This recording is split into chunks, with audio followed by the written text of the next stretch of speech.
गुरुर्ब्रह्मा गुरुर्विष्णुः गुरुर्देवो महेश्वरः गुरुः साक्षात् परब्रह्म तस्मै श्री गुरवे नमः.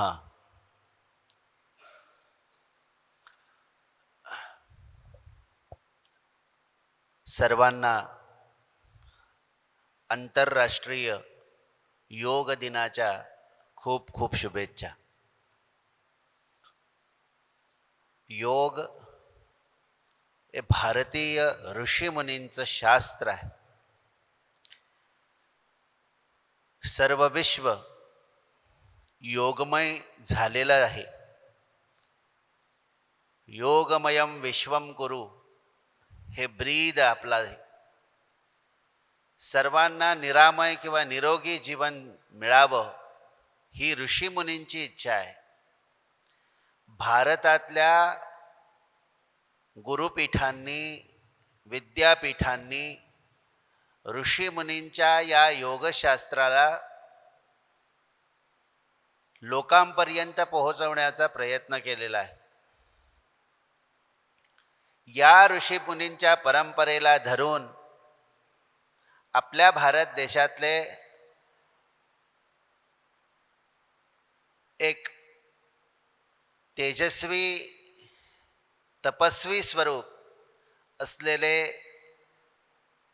पंतप्रधान नरेंद्र मोदीजी यांनी हे भारतीय शास्त्र त्यांच्या पंतप्रधान पदावरती आरूढ झाल्यानंतर पहिल्यांदाच ज्यावेळी ते युनायटेड नेशन्सला संबोधित करण्यासाठी गेले त्यावेळी त्यांनी हे भारतीय शास्त्र जे योगशास्त्र आहे ते त्यांनी युनायटेड नेशन्सच्या पटलावरती ठेवलं आणि आश्चर्यकारक असा रिझल्ट लागला.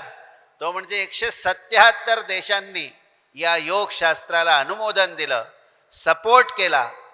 आणि आज आपण सगळेजण, आज 12वा योग दिवस आहे, तर आज इतकी वर्षांनी हा आंतरराष्ट्रीय योग दिवस जो आहे तो आपलं विश्व जे आहे ते साजरा करत आहे. हा गौरव आहे आपल्या भारत देशाचा, हा गौरव आहे आपल्या ऋषीमुनींच्या शास्त्रांचा. असे लोक म्हणतात की धोतर पंचा शेंडी ठेवणारे, टिळा टोपी लावणारे म्हणजे एकदम अज्ञानी, त्यांना काहीच समजत नाही.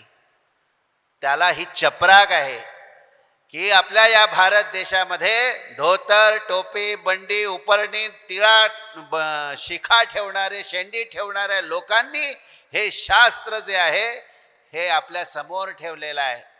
अशी अनेक शास्त्र आहेत ज्यांपैकी आज सगळीकडे प्रचलित असलेलं शास्त्र म्हणजे ॲस्ट्रॉलॉजी, ज्याला आपण ज्योतिषशास्त्र म्हणतो, हेही ऋषीमुनींचं शास्त्र आहे.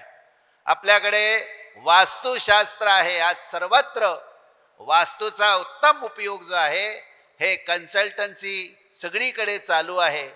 म्हणजे ही भारतीय शास्त्र जे आहे हे आज विश्वभर पोहोचताना आम्ही पाहतो आहोत. नरेंद्र मोदीजी, तुम्हाला खूप खूप धन्यवाद एवं आशीर्वाद की तुम्ही हे योगशास्त्र विश्वभर नेलत. आज असे पंतप्रधान आम्हाला लाभलेले आहेत की जे भारतीय शास्त्रांचा गौरव वाढवितात. अशा या पंतप्रधानांना खूप खूप दीर्घायुष्य लाभो अशी श्री दत्तपद्मनाभ पीठाच्या वतीने आशीर्वाद. त्याचप्रमाणे त्यांच्याच पावलावर पाऊल ठेवून आज डॉक्टर प्रमोद सावंत गोव्याचे मुख्यमंत्री हे मोठ्या प्रमाणामध्ये ही भारतीय शास्त्र जे आहे ते गोमंतकामध्ये रुजवण्याचा प्रयत्न करीत आहेत.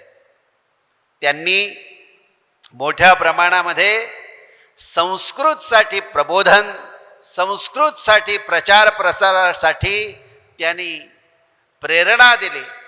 आज संस्कृतच्या अनेक पाठशाळा, आज संस्कृतसाठी वेगवेगळ्या प्रकारचे जे काही कॉन्फरन्सेस होतात त्यासाठी डॉक्टर प्रमोद सावंत पुढाकार घेत असतात.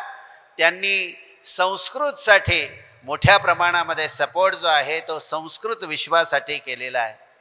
त्याचप्रमाणे गोमंतकामध्ये आपली ही जी बीच आणि पार्टी संस्कृती म्हणून सुपरिचित होते, या गोमंतकाला ज्यावेळी आम्ही स्पिरिच्युअल फेस्टिवलचा मुद्दा त्यांच्यासमोर मांडला तर त्यांनी सांगितलं, स्वामीजी हा गोवा स्पिरिच्युअल फेस्टिवल 1 किंवा 2 दिवस नाही होता कामा, तर हा 8 दिवस पर्यंत चालला पाहिजे आणि गोवा सरकार त्याला मोठ्या प्रमाणामध्ये सहकार्य करेल. ज्या ज्या पद्धतीने सहकार्य हवं ते गोवा सरकार करेल, असं त्यांनी प्रेरणादायक शब्द जे आहे ते पहिल्याच गोवा स्पिरिच्युअल फेस्टिवलला काढले.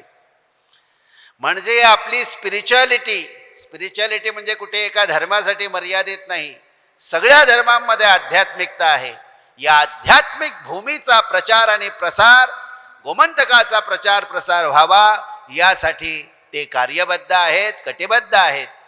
त्याचप्रमाणे त्यांनी पाहिलं की हे योगशास्त्र जसं नरेंद्र मोदीजींनी युनायटेड नेशन्समध्ये ठेवलं, तसंच हे योगशास्त्र सगळ्या आपल्या कार्यालयांमध्ये, गव्हर्नमेंट ऑफिसेसमध्ये सगळ्या पटलावरती हे योगशास्त्र चालावं यासाठी त्यांनी फरमान काढला, ऑर्डर्स काढल्या. आणि आज रविवार असून सुद्धा बऱ्याच ठिकाणी तुम्हा सर्वांना कळेल की सगळीकडे योग जो आहे तो केला जातो. योग सत्र, योग सेशन जी आहे ती आयोजित केली जात आहेत. याला डॉक्टर प्रमोद सावंत यांनी आपल्या सरकार दरबारी सुद्धा चांगलं प्रोत्साहन दिलेलं आहे. पुढे जाऊन डॉक्टर प्रमोद सावंत यांनी विधानसभेच्या पटलावरती जाऊन त्यावरती चर्चा करून गोवा जे आहे हे गोवा योग स्टेट म्हणून डिक्लेअर करावं आणि गोमंतकामध्ये आपल्या भारत देशामध्ये एक असं गोवा राज्य ज्या गोव्याची जी इमेज आहे ही योगी लोकांची ही भूमी आहे, ही परशुरामांची भूमी आहे, ही तपोभूमी आहे, ही गोमातेची भूमी आहे. तर अशी ओळख जी आहे ती व्हावी, तर याला संपूर्ण जगामध्ये बीच आणि पार्ट्या यासाठी फेमस जर होऊ शकतं, तर माझं असं म्हणणं आहे पुढचं दशक आहे किंवा पुढचं शतक जे आहे ते गोवा आपलं गतवैभव जे आहे ते प्राप्त करून गोव्याच्या सगळ्या बीचेसवरती योग सत्र, गोव्याच्या सगळ्या मठमंदिरांमध्ये योग सत्र, गोव्याच्या सगळ्या कार्यालयांमध्ये सुरुवातच योगामुळे, अशा प्रकारचं जर समजा आम्हाला चित्र आणि गोव्याचं चरित्र वाढवायचं असेल तर मला वाटतं तुरंत गोवा स्टेट हे योग स्टेट म्हणून डिक्लेअर व्हावी, ही डॉक्टर प्रमोद सावंत यांना आम्ही सूचना करतो. त्याचप्रमाणे त्यांनी ज्या पद्धतीने हा भारतीय वारसा योगाचा असू द्या किंवा आपल्या संस्कृतचा असू द्या किंवा आत्ताच आम्ही पाहिलं आयुर्वेदासाठी ज्या पद्धतीने डॉक्टर प्रमोद सावंत यांनी पुढाकार घेतला, ते स्वतः आयुर्वेदाचे डॉक्टर आहेत. सर्वत्र मोफत त्याने महिनाभर आणि त्याची मुभाही त्यांनी आता वाढवलेली आहे, जुलैपर्यंत केलेला आहे. सगळ्यांनी या आयुर्वेदाचा आस्वाद घ्यावा, या आयुर्वेदाकडे जावं. हे आपलं शास्त्र आहे, ही ऋषीमुनींची देणगी आम्हाला आहे. तर त्यासाठी त्यांनी सगळीकडे योगाचा जसा प्रचार झाला तसा आयुर्वेदाचा प्रचार त्यांनी करण्यासाठी एकदम प्रयत्न केले आणि समाजाने मोठ्या प्रमाणामध्ये त्यांना चांगला सपोर्ट केला. आपली जेवढी म्हणून आयुर्वेदिक हॉस्पिटल्स आहेत, जेवढी म्हणून चिकित्सालय आहेत ती अगदी भरून निघाली आणि याला संपूर्ण श्रेय जे आहे हे डॉक्टर प्रमोद सावंत यांना जातं. मला एवढंच सांगायचं आहे, त्यांच्या या कारकिर्दीमध्ये स्पिरिच्युअलिटी, योगशास्त्र, संस्कृत भाषा आणि आयुर्वेद शास्त्र अशी ही आपली जी देशी सगळ्या गोष्टी आहेत त्याचा आजपर्यंत एवढा उदो झालेला आम्ही पाहिला नव्हता. तो त्यांच्या कारकिर्दीमध्ये झालेला आहे. त्याबद्दल डॉक्टर प्रमोद सावंत यांचे खूप खूप अभिनंदन आणि त्यांना खूप खूप आशीर्वाद. आज सर्वत्र योग जे आहे ते घराघरात पोचवलेलं आहे. आज ते सर्वत्र त्यांचं स्मरण लोक करतात, त्यांचं अनुगामन करतात. त्याचं कारण एकच आहे की आज योगाची खरीच आवश्यकता आहे. भगवद्गीतेमध्ये भगवान श्रीकृष्णांनी सांगितलं, तपस्विभ्योधिको योगी ज्ञानिभ्योपि मतोधिकः कर्मिभ्यश्चाधिको योगी तस्मात् योगी भवार्जुन. हे अर्जुना, तू योगी हो म्हणून सांगितलं. सारांश, भगवान श्रीकृष्णांनी योग अर्जुनाला करायला सांगितला. तुला युद्ध जिंकायचं आहे, योग कर. तुला जर समजा हा संसार जो आहे त्यावरती अधिराज्य गाजवायचं आहे, योग कर. तुला कुठल्या फील्डमध्ये पुढे जायचं आहे, योग कर. तुला शाळेमध्ये उत्तम विद्या संपन्न करायची आहे, कॉन्सन्ट्रेशन वाढेल, योग कर. कामावरती यश पाहिजे आहे, योग कर. बिझनेस मध्ये पुढे जायचं आहे, योग कर. सर्वत्र योग हा आपला आधार आहे. आणि म्हणून या भारतीय शास्त्राचा विचार करत असताना फक्त हातपाय हलवणे एवढ्या पुरता मर्यादित नाही, तर तो पैसाही देऊ शकतो. योग जे आहे, आज चायनामध्ये आम्ही पाहिलं इंडस्ट्री केलेली आहे. इंडस्ट्री, योग ही इंडस्ट्री झालेली आहे, ज्याच्यामध्ये प्रचंड मोठ्या प्रमाणामध्ये लोक जे आहेत ते आपले भारतीय लोक तिकडे योग गुरु होऊन ही भारतीय विद्येचा प्रचार प्रसार करतायत. पूर्ण आशियामध्ये ही इंडस्ट्री कशी वावरते आहे. मोठ्या प्रमाणामध्ये आपले योगी जे आहेत ते तिकडे योग गुरु होऊन तिकडे योगाची ही विद्या प्रचार प्रसारित करत आहेत. सारांश, आपण सगळ्यांनी लक्षात ठेवलं पाहिजे, भारत हा कधीही ग्रांटेड ठरण्यासारखा देश नाहीये. भारत हा विद्येचा देश आहे, भारत हा अध्यात्माचा देश आहे. आणि हेच काम नरेंद्र मोदीजी असो किंवा आपल्या गोमंतकाचे प्रबोध सावंत असो, हे आपल्या आपल्या परीने हे शास्त्र सर्वत्र मोठ्या प्रमाणामध्ये पोचवण्याचा प्रयत्न करत आहेत. आज शाळेतली आमची इंटरनॅशनल सद्गुरू गुरुकुलम असो, सद्गुरू ज्ञानपीठ असो, किंवा आमचं स्वामी ब्रह्मानंद महाविद्यालय असो, किंवा स्वामी ब्रह्मानंद वैदिक गुरुकुल अँड रिसर्च इन्स्टिट्यूट असो, सर्वांनी एकत्रित येऊन आज तपोभूमीवरती हे योग सत्र जे आहे त्याच्यात सहभागी झाले. माझ्या सगळ्या विद्यार्थ्यांना खूप खूप आशीर्वाद. आणि या आमच्या छोट्याशा कार्यक्रमाला, आमच्या या गुरुपीठावरती एकापेक्षा एक दिग्गज असे सगळे आमोणकर असो, वेर्णेकर असो, त्यानंतर परब असो, फडते असो, या सगळ्या लोकांनी आज चांगल्या प्रकारे मोठ्या मोठ्या हुद्द्यावरती काम तुम्ही करत आहात. तरी सुद्धा आमच्या या छोट्याशा विनंतीवरून तुम्ही सगळेजण आज तपोभूमीला आलात. आणि हा योग सत्र जे आहे ते तुमच्या अधिष्ठानाखाली, तुमच्या नेतृत्वाखाली संपन्न झालं. आम्हाला खूप आदर वाटला की तुमच्यासारखी मोठी लोक तुमच्या भाषणामध्ये सुद्धा तुम्ही सांगितलं की योगा सगळ्यांनी करावा. असं जर प्रचार प्रसार आम्ही आमच्या देशी लोकांनी आपल्या देशी शास्त्रांबद्दल करायला लागले, तुमची मोठी पदं आहेत, तुम्ही मोठ्या हुद्द्यावरती आहात, तुमच्या एका शब्दाला 4 गोष्टी घडतात, कार्यालयामध्ये असो किंवा तुमच्या शब्दाला मान आहे. त्यामुळे आज योगाला तुम्ही प्रचारित करता, तुम्ही योगाला अनुमोदन करता आहात, तुम्ही योग शास्त्र आपल्या आचरणातून लोकांना फॉलो करायला सांगता आहात. यापेक्षा मला वाटत नाही भारतीयांना मोठा आणि मोठा गौरव असेल. कारण तुमच्यासारखी शिकलेली लोक ज्यावेळी या योग शास्त्राला अशा प्रकारे माथ्यावर नाचवतात, डोक्यावर धारण करतात, तेव्हा समोरचा विद्यार्थी वर्ग तुम्हाला फॉलो करतो.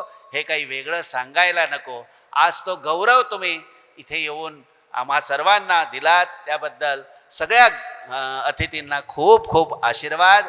अशीच तुमची आपल्या या देशातल्या विद्येवरती प्रेम असू द्या. आणि आपल्या या देशाच्या भवितव्यासाठी आमच्या या मुलांच्या नेक्स्ट जनरेशन जे आहे त्यांना उत्तम योगमुळे संस्कारही मिळतील. आणि ही विद्या जी आहे ती त्यांना आपल्या आपल्या फील्डमध्ये मोठी केल्याशिवाय राहणार नाही. तुम्हा सगळ्या अतिथींना खूप खूप आशीर्वाद. त्याचप्रमाणे आज या योग सत्राला जे जे टीचर्स असो, आमचे हेडमिस्ट्रेस असो, हेडमास्टर्स असो, प्रोफेसर्स असो, त्यानंतर प्रिन्सिपल असो, या सगळ्यांनी या मुलांना योगशास्त्राकडे उद्युक्त केलं आणि या ठिकाणी त्यांना आणलं. त्याबद्दल माझ्या या सगळ्या शिक्षक किंवा प्राध्यापक वर्गाला एक खूप खूप आशीर्वाद. मला वाटतं जसं आमच्या इथरनेटच्या मालकने सांगितलं की आमच्या मुलांना जर समजा मोठं करायचं असेल तर गुरुकुल शिवाय पर्याय नाही. आणि ही गुरुकुल जोपर्यंत होत नाही तोपर्यंत आपल्या या देशी भाषांना उदो उदो होणार नाही. म्हणून नरेंद्र मोदीजींनी हे हेरून त्यांनी न्यू एज्युकेशन पॉलिसी आणली, ज्याच्यामध्ये मोठ्या प्रमाणामध्ये आपण आपली जी विद्या आहे ती आमच्या भावी पिढीला शिकवू शकतो. आणि तेच काम जे आहे ते आपल्याला भविष्यात करायचं आहे. त्यामुळे सगळे हे तुम्ही टीचर लोकांनी जर समजा मान्य केलं नाही तर ते कदापि शक्य नाही. बाकी आम्ही सगळे जे आहोत ते कमी, पण एक शिक्षक जो आहे तो एक पिढी घडवतो. आणि जर शिक्षक खराब असेल तर तो एक पिढी बर्बाद करत असतो. त्यामुळे शिक्षक हा आपल्या संस्कारांचा आणि विद्येचा कणा मानलेला आहे. आपण सगळ्या शिक्षकांनी ही योग विद्या जी आहे ती मुलांपर्यंत आणण्याचा प्रयत्न केला, त्याबद्दल तुम्हा सर्वांनाही खूप खूप आशीर्वाद. जाता जाता एवढंच सांगतो की राजकीय क्षेत्र असो किंवा इकॉनॉमिक क्षेत्र असो, धार्मिक क्षेत्र असो किंवा सामाजिक क्षेत्र असो, शिक्षणाचं क्षेत्र असो, योग म्हणजे जुळवणं. आम्ही सगळ्यांनी एक देशातले नागरिक म्हणून एकमेकांकडे सन्मानाने पाहूया. आम्ही एकमेकांकडे चांगल्या आदराने पाहूया. जाणत्या लोकांना आम्ही सन्मानाने त्यांना आदर सत्कार करूया. आणि आमची जी नेक्स्ट जनरेशन आणि हे जे आताचं जाणतं लोक जे आहेत त्यांचं एक सुंदर अशा प्रकारचं जर समजा मिलाप घडला तर संस्कार घराघरात मिळायला वेळ लागणार नाही. त्यामुळे आम्ही सगळ्या देशी लोकांनी, भारतीय लोकांनी सगळ्या आम्ही एकमेकांना सन्मान देऊया, रिस्पेक्ट करूया, एकमेकांचा गौरव करूया, जेणेकरून आम्हा सर्वांना एक भारतीय लोक जे आहेत ते एकदम प्रेमाने राहणारे, कुठल्याही जाती धर्माचा माणूस असो तो माझा भारतीय आहे अशी भूमिका आपण सगळ्यांनी नक्की करून हे योग म्हणजे जोडणं जे आहे ते आम्ही सगळ्यांना एकमेकांना जोडत आमचा देश मोठा करूया, आमचं राज्य मोठं करूया, आपली संस्था मोठी करूया, आपला बिझनेस मोठा करूया आणि आमच्या या देशाचं गतवैभव पुन्हा एकदा आम्ही प्राप्त करूया. नमः पार्वती पतये हर हर महादेव. अवधूत चिंतन श्री गुरुदेव दत्त.